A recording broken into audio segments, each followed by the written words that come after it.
Hey everyone! You look at the news, you see land wars in Europe, conflict in the Middle East, you feel the tension building in Asia, and it's impossible not to ask that really heavy question. Are we on the brink of World War III? Let's dive into what the experts are actually saying.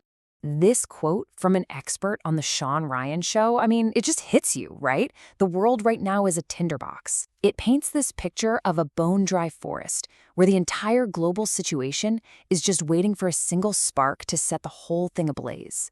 So here's how we're going to break this down. First, we'll look at why it feels like we're on edge with some historical context. Then, we'll explore how war itself has totally changed. After that, we'll map out the real-world hotspots, identify the key players, and finally get into what experts think we can do to, hopefully prevent a catastrophe. Okay, so let's start there with this feeling of a world on edge. To really get a handle on why so many people feel like we're primed for a major conflict, it actually helps to look back in time. A lot of analysts are saying today's world doesn't really look like the build-up to World War II, where you still had this real chance for diplomacy. Instead, they say it feels a lot more like the world before World War I, a true tinderbox of complicated alliances and tensions just simmering under the surface, where a big war felt, well, almost unavoidable. But here's the thing, it's not just about history repeating itself. The very nature of what war is has fundamentally shifted. A new world war would look nothing like the ones we've seen before. Think about it. Back in 1939, the trigger was obvious. Germany invades Poland. A clear line was crossed. Boom, you're at war. Today, experts are arguing that there might not be one single event. The new face of war, well, it involves weaponizing literally everything, all at the same time. And this is the part you really need to wrap your head around. A major conflict today might kick off systemically, without a single shot ever being fired. Just imagine, a massive cyber attack takes out the power grid, the markets start to collapse, and a flood of propaganda online turns domestic groups against each other, all happening at once. This is a war that's fought on our phones and in our economies, not just on distant battlefields. So that all sounds pretty terrifying, right? And it brings up this critical question. With all of this systemic conflict already happening, are we actually in a world war right now? To answer that, we have to move from just the feeling of unease to the cold, hard facts.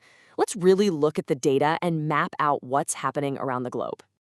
According to Corey Shake over at the American Enterprise Institute, the technical answer is no, not yet. And here's why. We aren't in a world war because the major powers, we're talking the US, Russia, China, are not directly fighting each other. And two, there hasn't been a foreign attack on the US homeland. But, and this is a huge but, she warns that a world war is approaching. And to get a sense of the scale of the problem, just look at this number. The Council on Foreign Relations tracks nearly 30 significant conflicts around the world. And that's not even all of them. That's just the ones that are a major concern for the United States.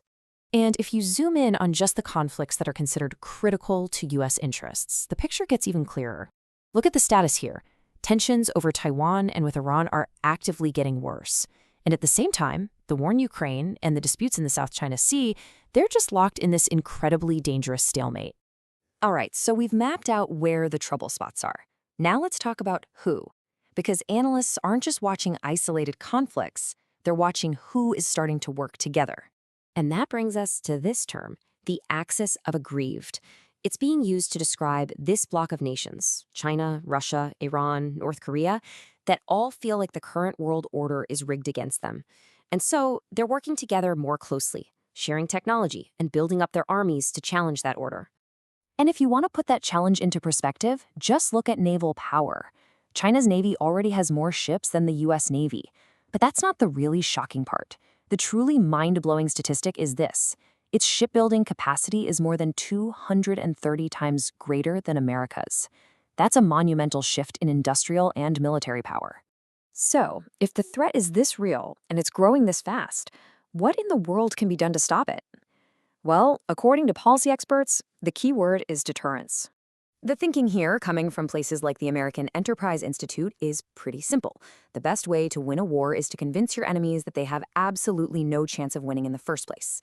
And the recommendations for getting that deterrence back are, well, they're drastic. A massive increase in defense spending, using the Defense Production Act to churn out munitions, growing the size of the military, and a whole societal shift to a wartime mindset that's focused on being ready.